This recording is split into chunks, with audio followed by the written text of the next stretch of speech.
Bismillahirrahmanirrahim. Assalamualaikum warahmatullahi wabarakatuh. Kebawah Duli Yang Maha Mulia Paduka Seri Baginda Sultan Haji Hassanal Bolkiah Muizzuddin Wad Daulah Ibni Almarhum Sultan Haji Omar Ali Saifuddin Saadul Khairuddin Sultan dan Yang di-Pertuan Negara Brunei Darussalam kemarin mengadakan keberangkatan tidak berjadual ke Suruhanjaya Perkhidmatan Awam SPA dan Jabatan Perkhidmatan Awam JPA.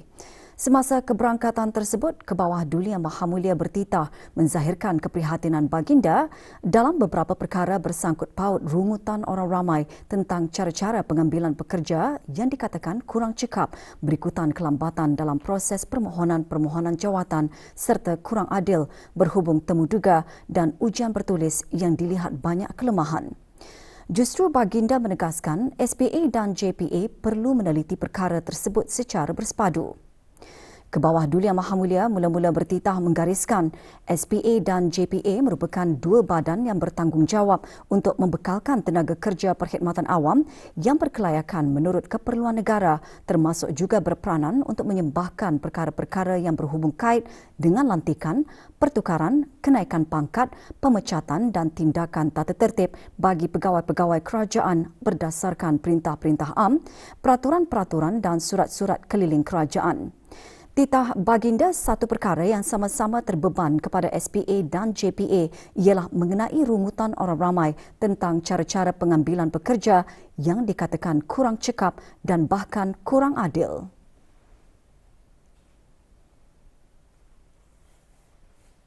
Mengapa dikatakan kurang cekap ialah kerana berlakunya kelambatan dalam proses permohonan jawatan.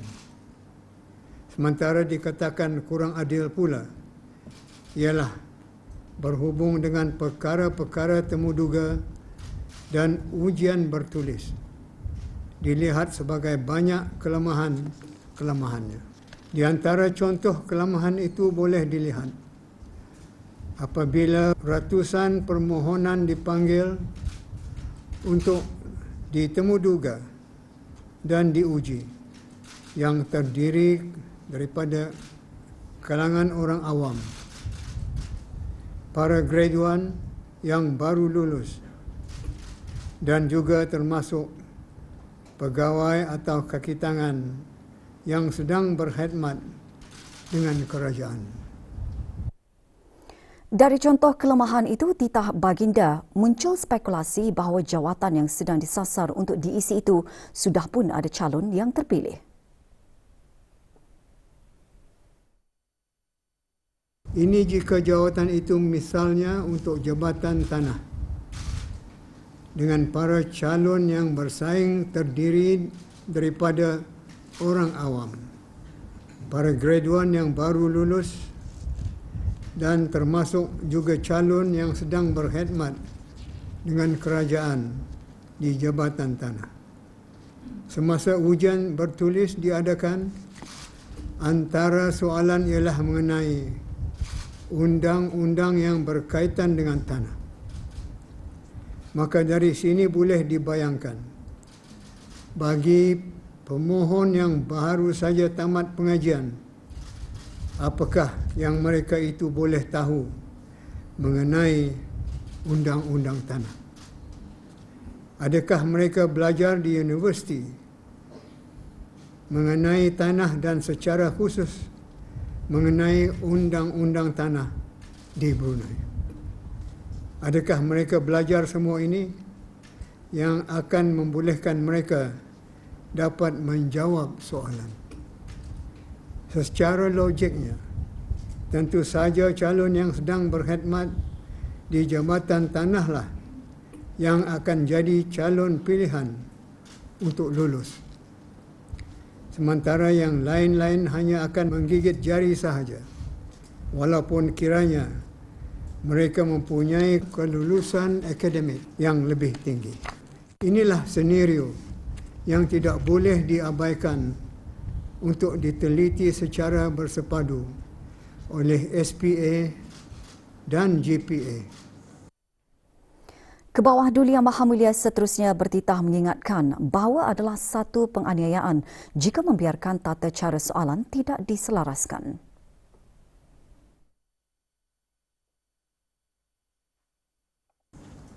Pada hemat beta, tata cara dalam perkara soalan tidaklah patut statik atau tidak pernah berubah, tetapi elok dari masa ke semasa diselaraskan atau disesuaikan dengan jenis-jenis jawatan yang dilamar. Misalnya, kalau jawatan itu jawatan guru, maka mestilah soalannya mengenai keguruan. Kalau jawatan imam, mestilah soalannya mengenai dengan tugas-tugas imam.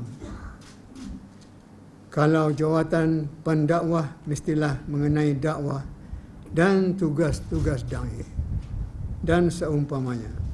Jika ini ada, maka barulah soalan-soalan itu dapat dianggap relevan dan adil.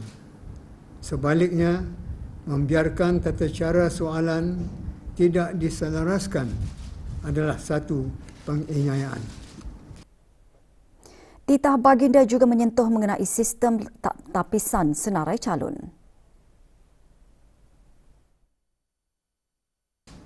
Selain itu, sistem tapisan senarai calon yang berdasarkan kriteria juga perlu diteliti.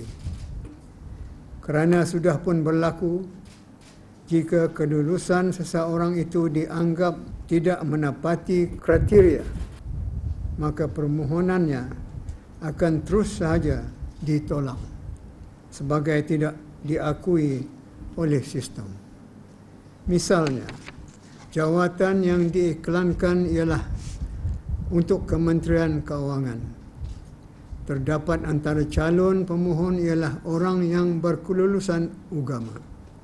Lalu kelulusan ini dinilai sebagai tidak menepati kriteria kerana menganggap orang agama hanya layak untuk jadi guru atau jadi imam sahaja. Maka permohonan ini pun ditolak begitu saja. Padahal, tertahu beta, dalam ilmu Islam ada satu bab namanya bab muamalat yang meliputi semua bidang mengenai ekonomi.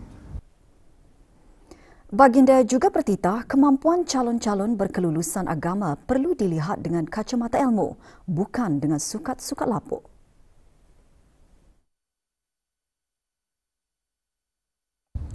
Terdapat bukti kuat bahawa penyandang-penyandang kelulusan agama juga dilihat mampu untuk melaksanakan peranan berkaitan dengan keuangan atau ekonomi, seperti berlaku pada masa ini.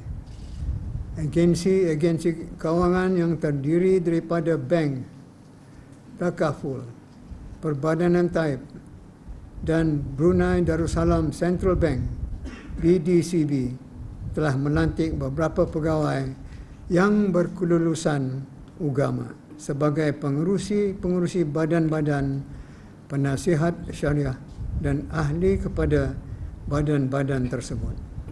Malah mereka juga kerap diminta oleh bank dan Perbadanan Taib untuk menghadiri masyuarat-masyuarat atau persidangan-persidangan sama ada di dalam maupun di luar negara mengenai hal ehwal perbankan dan seumpamanya. Berdasarkan fakta ini, tidaklah menolak mentah-mentah calon-calon yang berkelulusan agama sebagai tidak menepati kriteria masih boleh dipertikaikan. Maka oleh itu adalah menjadi tanggungjawab SPA dan GPA untuk melihat perkara ini dengan kacamata ilmu, bukan dengan sukat-sukat lapuk berdasarkan anggapan dan sangkaan semata-mata. Turut dibangkitkan oleh baginda ialah proses penggantian setelah penjawat awam menamatkan perkhidmatan.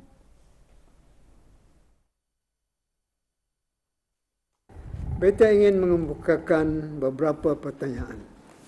Sambil mengambil maklum bahawa masih banyak lagi jawatan-jawatan kosong di kementerian-kementerian, maka di sini beta ingin mengetahui berapa banyakkah jumlah jawatan kosong di kementerian-kementerian setakat ini dan berapa peratus yang telah diisikan. 2. Sejauh manakah peranan dan inisiatif SPA dalam memberikan nasihat kepada Jabatan Perkhidmatan Awam untuk menangani masalah pencari kerja yang kian meningkat, terutama di kalangan para graduan. Pengiklanan bagi pengambilan pegawai-pegawai dan kaki tangan baru biasanya hanya dibuat setelah pemagang asal jawatan penamatan perkhidmatan. Tidakkah perlu untuk difikirkan oleh SPA dan GPA bagi mencuba kaedah yang lebih baik proses penggantian ini? Seperti misalnya dibuat lebih awal sebelum perkhidmatan berakhir untuk menjimatkan masa dan jawatan pula tidak akan lama tergantung kosong. Beta ingin mendapat penjelasan mengenainya. Juga disentuh dalam titah baginda prosedur kenaikan pangkat.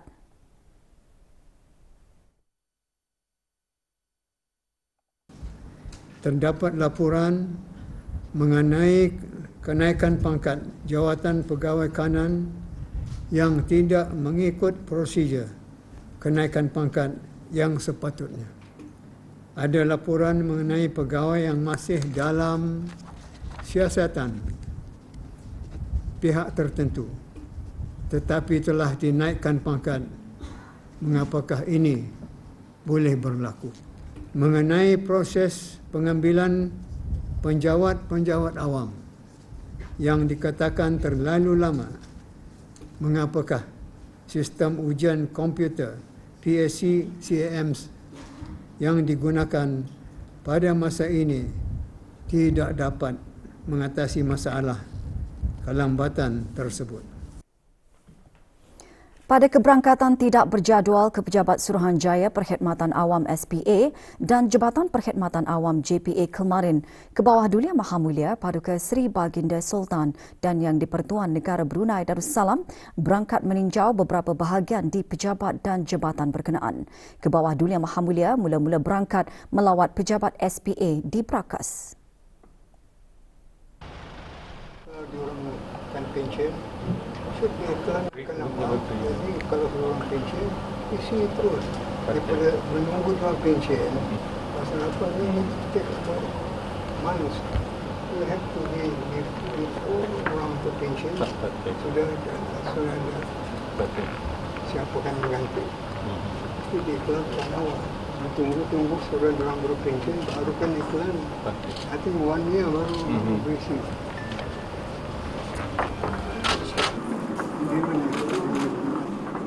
Pegawai Malaysia Jabatan Kerja di mana?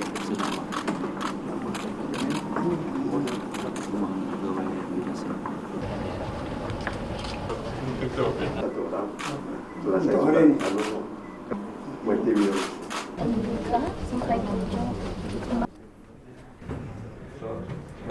Dia temu juga ni. Beri maupun habis sudah. Selesai sudah. Belum lagi, baru calon keempat ni. Masuk calon keempat. Ada lagi sampai petang.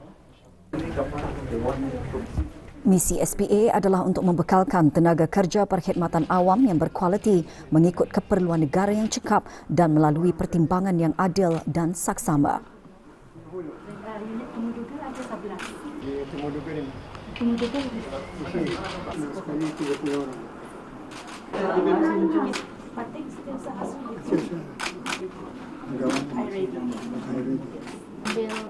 ikut program ini. Sementara kanya.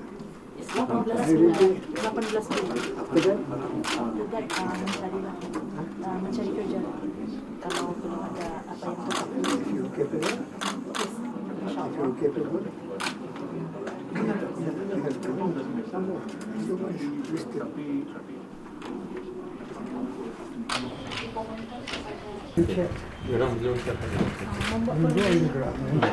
Barulah ini cepat. Jadi dia surat nanti manis. Tempat surat bersama kami This is cabinet for what? jangan itu surat persembahan. Ini yang baru yang lama di sini. Kenapa ditampur? Sebelumnya kami harus menunggu ini juga. Baikkan. Anik jadi anik. Biarkan yang disampaikan.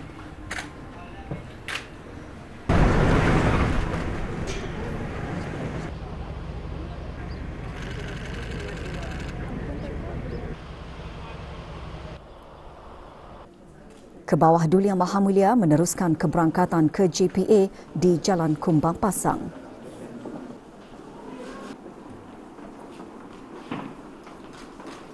Ini tamannya.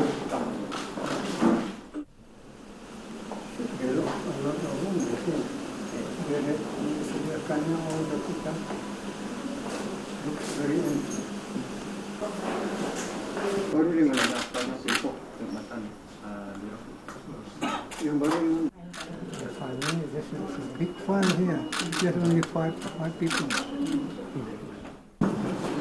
JPA terus menerajui usaha-usaha untuk menerapkan sikap dan nilai positif bagi semua warga perkhidmatan awam. Ini bagian apa? Kesetaraan.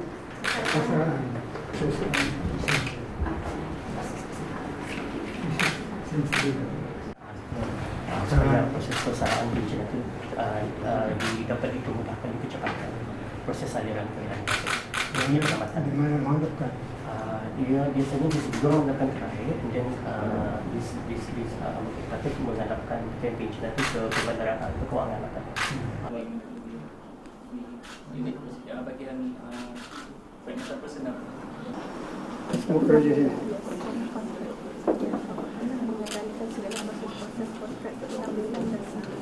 Pengambilan kontrak. Kemudian pengambilan Penempatan.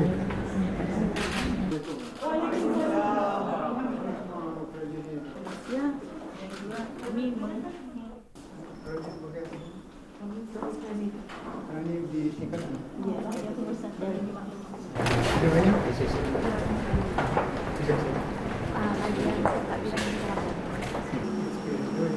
Already?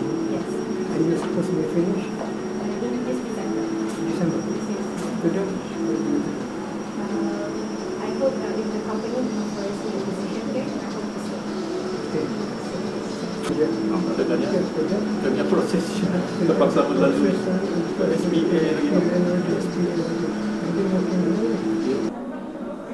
Orang kerja ini. Ini 17 orang, 24 malam. Di sini memproses. Ini memproses kemudian Lama memproses. proses dalam Dalam hanya untuk memastikan saja yang berhasil memenuhi kriteria. Once memenuhi kriteria, dimasukkan terus ke dalam pool di detik.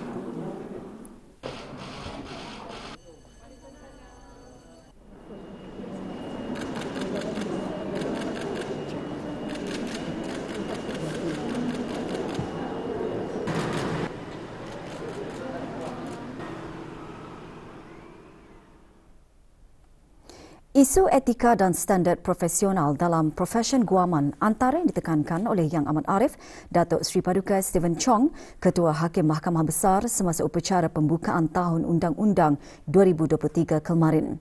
Yang Amat Arif berkata, menurut data yang diberikan oleh Persatuan Undang-Undang Negara Brunei Darussalam, terdapat 23 aduan yang didengar oleh Jawatan Kuasa Siasatan dari tahun 2018 hingga 2022 dengan 3 daripadanya disiasat oleh Jawatan Kuasa Tata Tertib. Upacara berlangsung di Mahkamah Besar Bandar Seri Begawan. The court will not hesitate to take firm action when necessary to uphold public confidence in the administration of justice and in the integrity of the legal profession in order to protect the public who are dependent on the services of solicitors and to deter any misconduct in the profession. Sementara itu, Yang Berhormat Datuk Seri Paduka Awang Haji Ahmad bin Pihin Orang Kaya Laila Setia Bakti Diraja Datuk Laila Utama Haji Awang Issa, Peguam Negara, dalam ucapannya pula menyentuh mengenai kesungguhan Jabatan Peguam Negara untuk memupuk kerjasama yang lebih erat dengan institusi-institusi kerajaan dalam memberi panduan mengenai penggubalan dasar termasuk penguatkuasaan kuasa dan tugas berkanun. Upacara tradisi pembukaan tahun perundangan menekankan peranan utama Badan Kehakiman dalam pentadbiran keadilan. Hadir Yang Berhormat Pihin Orang Kaya Laila Setia Bakti Diraja Datuk Laila Utama Haji Awang Issa bin Pihin Datuk Perdana Menteri Datuk Laila Utama Haji Awang Ibrahim, Penasihat Khas ke bawah Duli Yang Maha Mulia dan Menteri di Jabatan Perdana Menteri, Datuk Seri Paduka Haji Sufian bin Haji Sabtu, Pemangku Menteri di Jabatan Perdana Menteri, dan Datuk Seri Paduka Awang Muhammad Riza bin Datuk Paduka Haji Muhammad Yunus, Timbalan Menteri Urus Tadbir Perkhidmatan Awam di Jabatan Perdana Menteri.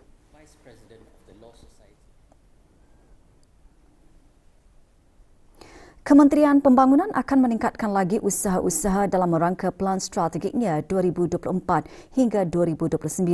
Berucap pada sesi muzakarah bersama ahli-ahli Majlis Mesyuarat Negara, Menteri Pembangunan menjelaskan rangka dasar dan pelan strategik kementerian tersebut yang antaranya meliputi perumahan, perkhidmatan air dan mitigasi banjir. Mengenai perumahan, Yang Berhormat Datuk Seri Setia Awang Haji Muhammad Juanda bin Haji Abdul Rashid menjelaskan sehingga tahun 2022, sebanyak 30,296 rumah telah dibina di bawah skim perumahan negara dan skim Tanah Kurnia Rakyat Jati STKRJ. Menurut Menteri Pembangunan, melalui Rancangan Kemajuan Negara ke-11, 2 projek sedang dijalankan iaitu 1,000 unit rumah teres di RPN Kampung Lugu Fasa 2 dan lebih 900 unit rumah teres di RPN Kampung Tanah Jambu Fasa 7A. Muzakarah diharap dapat meningkatkan lagi mutu perkhidmatan dalam penyediaan prasarana yang berkualiti dalam sama-sama merealisasikan Wawasan Brunei 2035 bagi mencapai kualiti kehidupan yang tinggi. Sesi diadakan di Ibu Pejabat Jabatan Kerja Raya, Prakas.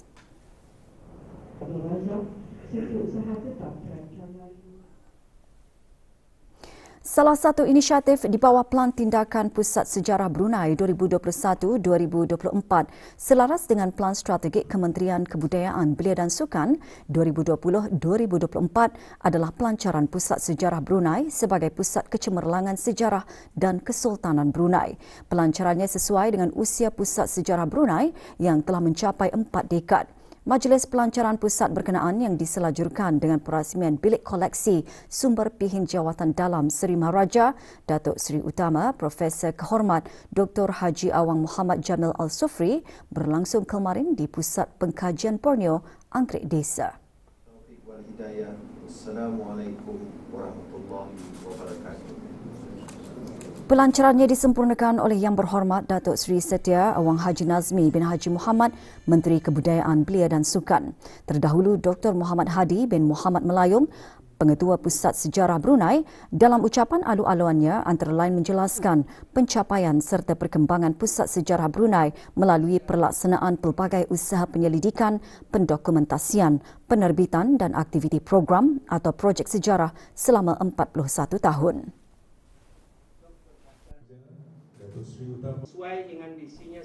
Lebih 3,000 koleksi peribadi Pihin Jawatan Dalam Seri Maharaja Datuk Seri Utama Profesor Kehormat Dr. Haji Awang Muhammad Jamil Al-Sufri yang ditempatkan dalam bilik koleksi sumber berkenaan. Ia termasuk buku-buku, manuskrip dan bahan-bahan rujukan yang berkaitan dengan kajian mengenai sejarah kesultanan di negara ini. Penubuhan bilik ini diharap dapat menjadi nilai tambah serta meningkatkan lagi kemudahan dan fasiliti perkhidmatan rujukan dan kajian di Pusat Sejarah Brunei, khususnya sejarah dan Kesultanan Brunei.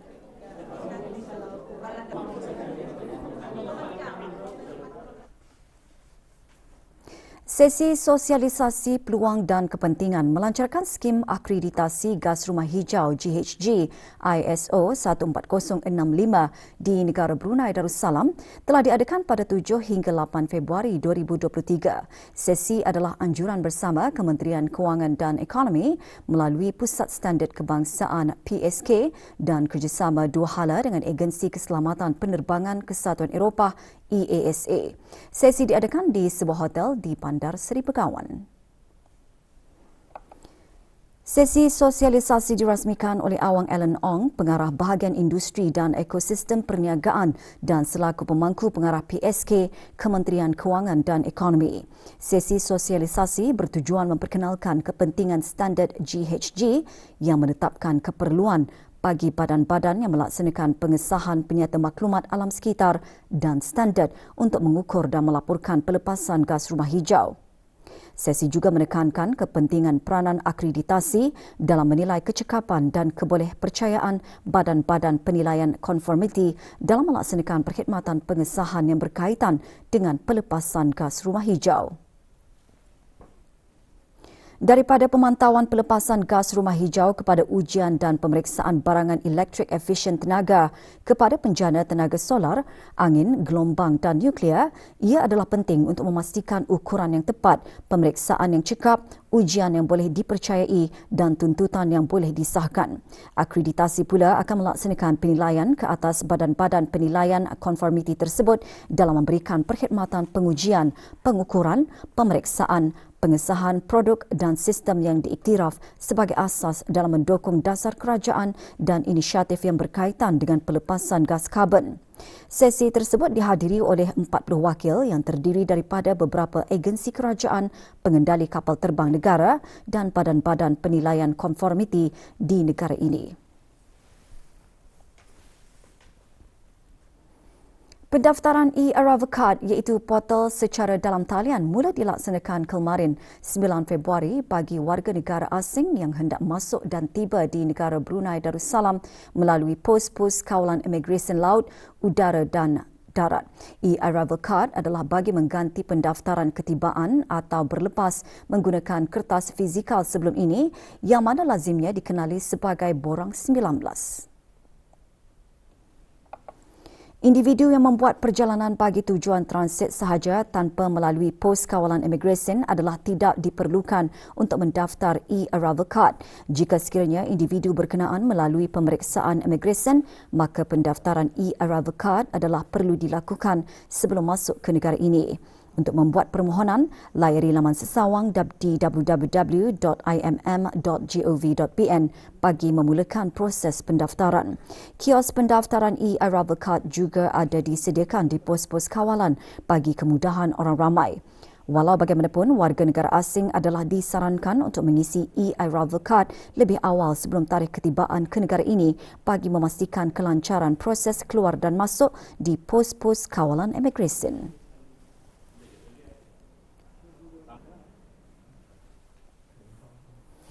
Percubaan penyeludup untuk membawa masuk barang-barang tegahan ke negara ini berjaya dipatahkan oleh pihak penguat kuasa undang-undang di negara ini semasa gerakan operasi sepadu dijalankan pada 3 Februari lalu. Semasa gerakan itu, sebanyak 4,610 karton rokok pelbagai jenis dan 180 botol minuman keras pelbagai jenis berjaya dirampas. Juga dirampas 3 buah perahu beserta enjin yang digunakan untuk membawa barang-barang tegahan. Kesemua barang tegahan yang dirampas dibawa ke Pejabat Penguatkuasaan Undang-Undang untuk tindakan pelupusan.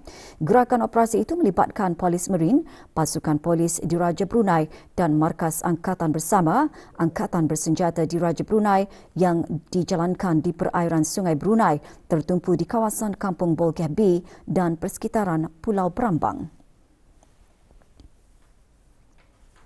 Status harian normal baharu COVID-19. Tiada kes berada dalam kategori 4 dan 5. Kementerian Kesihatan memaklumkan 102 kes sembuh kemarin. Jumlah keseluruhan pemberian 2 dos vaksin COVID-19 bagi kanak-kanak berumur 5 hingga 11 tahun, 87.9%. Bagi remaja berumur 12 hingga 17 tahun yang mendapat 3 dos vaksin, 62.7%. Dan liputan bagi rakyat dan penduduk negara ini yang mendapatkan 3 dos vaksin, 79.1%. Tabung darah Hospital Suri Seri Begawan Kuala Belait memerlukan semua kumpulan darah bagi keperluan pesakit-pesakit renal. Bantuan orang ramai sangat diharapkan dalam sama-sama meningkatkan bekalan darah di tabung darah hospital berkenaan. Orang ramai yang ingin menderma darah boleh berkunjung terus ke tabung darah Hospital Suri Seri Begawan Kuala Belait bermula pukul 8 pagi hingga 11.30 pagi dan 1.45 petang hingga 3.30 petang pada hari-hari bekerja sahaja. Di samping itu, Pusat Pendermaan Darah di Jabatan Perkhidmatan Makmal juga akan mengadakan kempen-kempen derma darah. Pada Sabtu 11 Februari 2023, kempen akan diadakan di NBT Lexus Showroom Gadong. Kempen bermula pukul 10 pagi hingga 3 petang itu merupakan anjuran Klub Rotary Brunei.